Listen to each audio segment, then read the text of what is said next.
Assalamualaikum warahmatullahi wabarakatuh.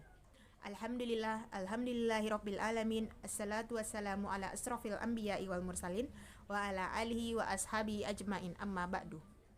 Puji beserta syukur tak lupanya kita panjatkan atas kehadiran Allah Subhanahu wa taala yang telah melimpahkan rahmat beserta karunia-Nya kepada kita semua sehingga kita dapat berkumpul serta saya dapat melaksanakan ujian akhir semester 5 ini dengan baik.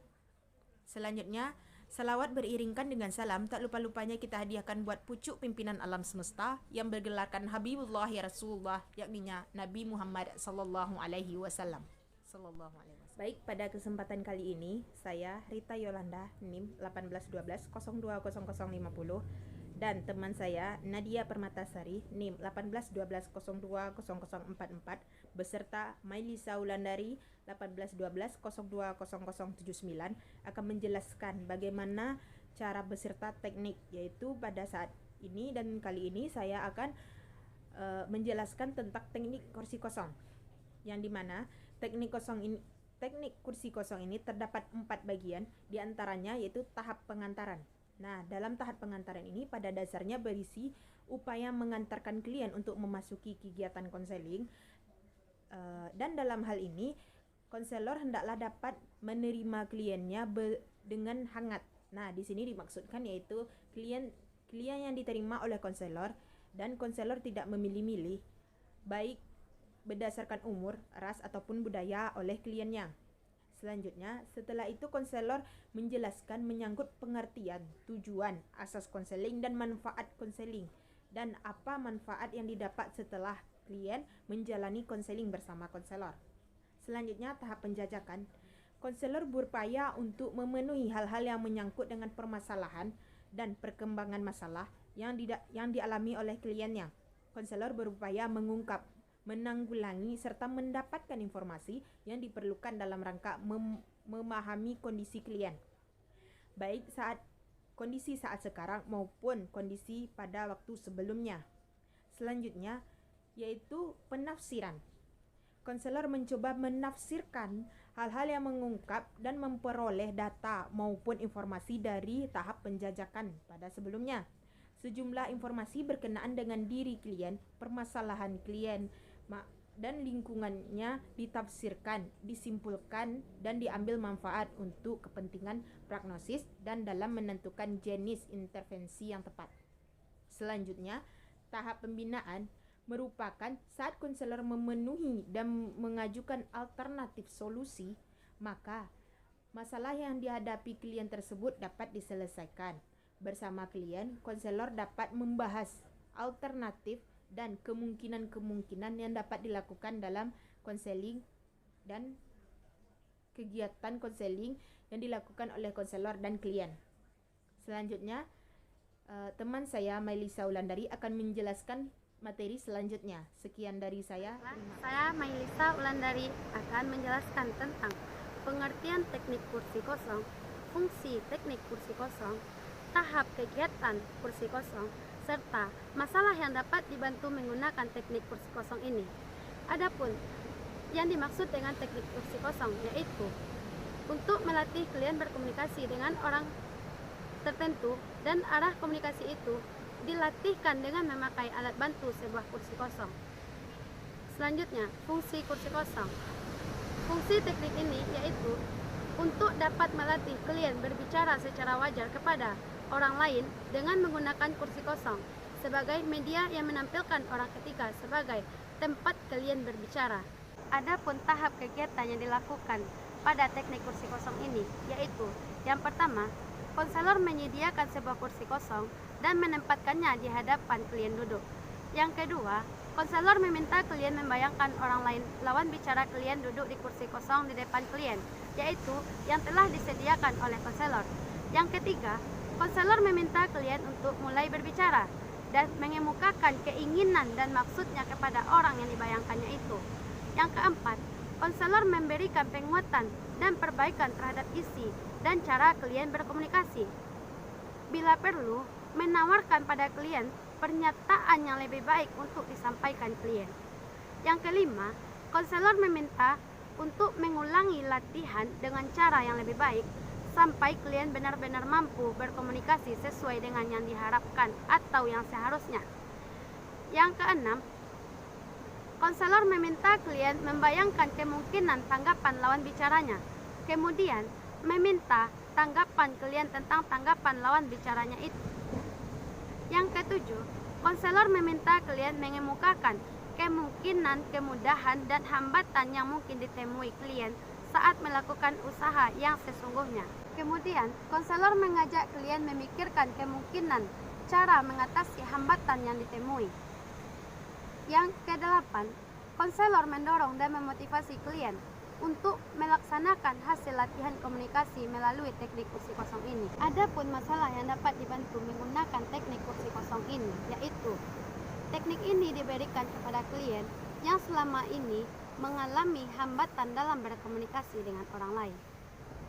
Baik, sekian yang dapat saya sampaikan. Berikut cuplikan video tentang teknik kursi kosong.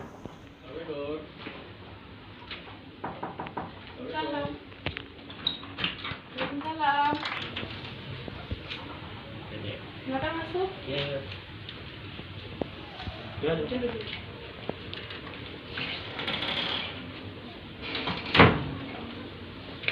Silakan duduk. Kasih. Ada yang bisa saya bantu? Oh, saya mau bilang itu soal permasalahan keluarga. Oh, permasalahan keluarga. Saudara biasanya dipanggil dengan apa? Panggil tuh biasanya Dede. Dede. Ya, Oh, baik. Saudara Dede kesini naik apa? jalan kaki. Jalan kaki dekat. Tahu di tempat ini dari siapa? Dari teman-teman kuliah. Oh, dari teman kuliah. Iya. Saya sangat bersyukur karena Dede datang ke sini untuk ingin menceritakan masalahnya. Baik. Apakah sebelumnya Dede sudah pernah melakukan konseling? Oh, belum. Belum. Iya, Berarti Dede belum mengetahui apa itu arti konseling. belum. Baik. Di sini saya akan menjelaskan apa itu konseling. Konseling adalah pertemuan empat mata antara konselor dengan klien, di mana konselornya adalah saya, kliennya adalah Dede. Di sini kita akan menjelaskan dan juga insya Allah akan mengentaskan masalah yang Dede alami yang membuat pikiran Dede menjadi gundah. Mungkin pertemuan kali ini akan memakan waktu beberapa menit. Apakah Dede bersedia? Sedia. Dede sudah mengerti dengan penjelasan yang saya ceritakan tadi? Sudah, Pak. Tapi saya ragu untuk menyampaikan kayak itu. Oh, Dede tidak perlu takut untuk menceritakan masalahnya kepada saya, karena kami terikat dengan kode etik dan juga azas. Azas tersebut memiliki terutama azas yang 3, yaitu azas kerahasiaan. Azas kerahasiaan ini menyimpan rahasia semua yang Dede ceritakan kepada saya. Tidak akan saya beritahu kepada orang lain tanpa ada izin dari Dede.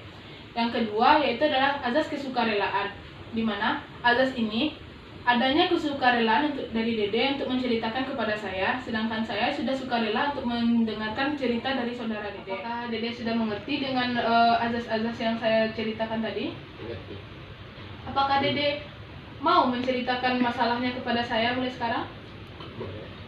Silakan Dede ceritakan apa masalah yang membuat pikiran Dede terganggu. Oh, baiklah. Dalam permasalahan ini sebenarnya ada suatu yang bikin janggal dalam pemikiran dari saya itu. Jadi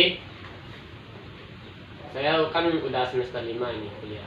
Jadi sebelum masuk kuliah itu ada permasalahan sama orang tua. Ya. Jadi dalam permasalahan itu ada kebingungan, sehingga ada sedikit kejanggalan. Jadi susah untuk menjelaskan gimana saya itu kan menceritakan soal solusi sama siapa kan. Lalu dalam perkuliahan ini ada orang tua saya itu keras untuk kuliah, sedangkan orang tua perempuan disuruh aja berpikir dulu dengan keadaan ekonomi kita kan. Ya. Padahal uang kuliah itu biayanya sangat mahal. Jadi sehingga saya berpikir lagi untuk mencari solusi dan Ya. Jadi dalam sebelumnya itu kan ada orang tua laki-laki itu pemaksaan soal untuk anaknya kuliah itu, sedangkan orang tua perempuan disuruh berpikir dulu, jadi sehingga berargumentasi solusi yang dikasih untuk buat anaknya ini. Terus Kayak gitu. berarti di sini Dede bingung antara memilih pilihan orang tua perempuan atau orang tua laki-laki. Iya. Tapi Dede lebih memilih untuk pilihan yang mana? Untuk saat ini kan Dede sudah memilih sudah semester 5 kuliah. Iya. Apakah Dede terima dengan keputusan orang tua laki-laki yang menyuruh kuliah, atau ada rasa bersalah dari diri Dede untuk mengabaikan permintaan dari orang tua perempuan? Ya sebenarnya sih kalau diterima kan kedua orang tua itu memang untuk kebaikan kita kan. Ya. Jadi sehingga aku pun berpikir lagi kan untuk biar solusinya itu bisa dapat. Jadi sehingga dalam sudah dapat solusi terus dari orang lain untuk pendapat orang teman-teman lah. Jadi aku pun mencoba untuk mengikuti perkuliahan gitu kan. Jadi sebelum terus soal biaya nanti bapak pikirkan. Ya. Oh, terus Apakah orang tua laki-laki Dede ya. itu tuh menepati janjinya seperti yang Dede bilang, dia kan menyuruh Dede untuk masuk kuliah dulu, nanti biayanya orang tua laki-laki Dede bayarkan. Apakah sekarang sampaikan janjinya tersebut? Kalau di dalam perasaan saya kan emang ada, tapi orang tua laki-laki ada sedikit membayari. Dalam selama kuliah udah berjalan 5 semester ini, saya kan udah dapat bidik misi. Ya. Itu pun semester 2 dapat. Jadi awal semester pertama itu biaya untuk pendaftaran biaya uang kuliah itu ada pegadaian itu untuk pegadaian STNK motor untuk biaya kuliah saya. Terus? Sudah dibiayai kan untuk mendaftar sama orang tua. Ya. Semester 2-nya tuh kan ada itu lagi biaya itu uang kuliah semester berikutnya kan. Jadi orang tua pun orang tua laki pun kecil-kecil untuk mikirin soal itu. Ya. Aku pun tanya kepada orang tua laki bahwasanya nggak ada uang kuliah. Tanya kepada orang tua perempuan bahwasanya uang kuliah udah tepat waktu kan, jadi tempo kan. Ya. Kata orang tua perempuan nggak ada pula uangnya kan. Aku pun mencari solusi gimana ini untuk kuliah semester selanjutnya kan. Ya. Tapi dalam tentu ada dapat panggilan itu dari bahasanya orang bidik misi, bahasanya aku udah terdaftar bidik misi dan udah dapat di semester 2, jadi nggak perlu biayai uang kuliah. Ya. Terus? Jadi depan orang pemikiran orang tua tuh. Tapi? Oke. Berarti Dulu. tidak memang. Dua-dua. Jadi itu jalan ceritanya. Jadi sampai saat sekarang orang tua kurang. Oke. Jadi itu jalan ceritanya Mbak. Jadi sampai saat sekarang orang tua laki-laki pun nggak ada biaya soal uang kuliah. Jadi saya sendiri mikirkan uang kuliah sampai saat sekarang. Saya pun memakai uang bidik misi aja lagi saat kuliah sekarang. Berarti masalahnya orang tuanya tidak memenuhi janji seperti dari awal gitu. Iya. Itu yang membuat hati saudara Dede jadi gundah gulana dan memikirkannya gitu. Apakah Dede mau menceritakan kepada orang tua Dede, atau sudah pernahkah Dede mengatakan isi hati yang sebenarnya kepada orang tua laki-laki Dede tersebut? Belum. Apakah saudari Dede sudah pernah? Apakah saudara Dede sudah pernah menceritakan? apakah saudara Dede sudah pernah menceritakan isi hati saudara tersebut kepada orang tua laki-lakinya? Belum. Apakah mau saudara Dede untuk menceritakannya kepada di saat sekarang ini? Boleh. Baik, kita akan menggunakan teknik kursi kosong untuk masalah mengentaskan masalah yang Dede alami sekarang. Di mana teknik ini saudara Dede membayangkan bahwa di atas kursi itu ada orang tua Dede yang siap mendengarkan semua keluh kesah saudara Dede. Apakah saudara Dede bersedia? Menceritakan itu dari awal perkuliahan atau di saat sekarang? Hati saudara gundah itu saja, membuat hati saudara misalnya sedih, tidak orang tua laki-laki tersebut tidak sesuai janjinya seperti yang pertama, di mana yang membuat hati dan pikiran saudara itu terganggu dan menjadi sedih dan menjadikan itu masalah bagi saudara sendiri gitu. Apakah saudara bersedia? Bersedia. Baik, di sini saudara bisa membayangkan bahwa di atas kursi ini ada orang tua saudara yang siap mendengarkan cerita saudara. Silakan saudara keluarkan isi hatinya kepada orang tua saudara tersebut. Silakan saudara ceritakan dan bayangkan kalau orang tua saudara ada di kursi tersebut. Apa bahasa sendiri? Boleh pakai bahasa saudara?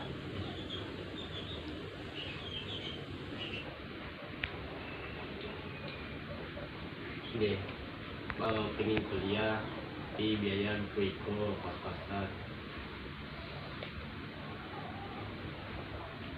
Itu pun mbak, kalau menjual lah, kalau soal bisnis kan nggak, tapi tanggung jawabanku lah kurang. Nggak sesuai tapi janji di awal perkuliahan itu adalah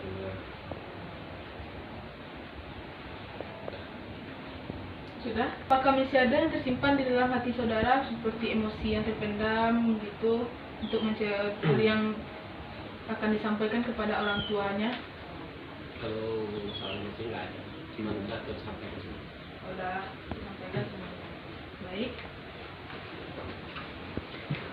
Karena sudah mempraktekkan tadi, apakah nanti jika saudara bertemu dengan orang tua laki-laki saudara tersebut, apakah mau? Nanti jika saudara bertemu dengan ayah saudara, saudara bisa menjelaskan yang seperti saudara ceritakan pada saat teknik kursi kosong tadi? Coba bisa. Apakah saudara mau untuk berbaikan dengan orang tua saudara? Coba bisa kalau sampaikan itu. Bahkan apapun keburukan orang tua tapi kan orang tua kita tuh mengakui dia anaknya. Betul. Lalu bagaimana perasaan saudara setelah melakukan teknik kursi kosong tadi? Teknik kursi kosong tadi kan sudah menyampaikan perasaan saya sendiri kan. Jadi masalah-masalah yang dipendam saat sekarang ini udah sampaikan, jadi semuanya udah. Berarti saudara sudah merasakan kelegaan di dalam hati saudara ya? Keringanan di dalam hati saudara. Baik, di sini saya sebagai konselor hanya bisa membantu saudara, tetapi tidak bisa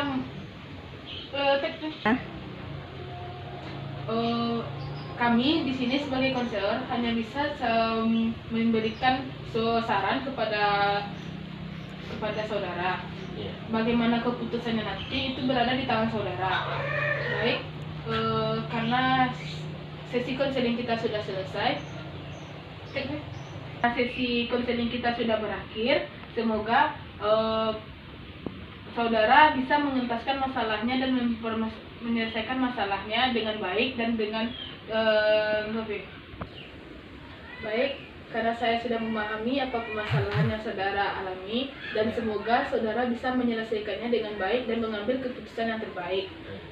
Karena waktu kita sudah habis dalam sesi pertemuan kali ini, saudara sudah boleh diperbolehkan pulang.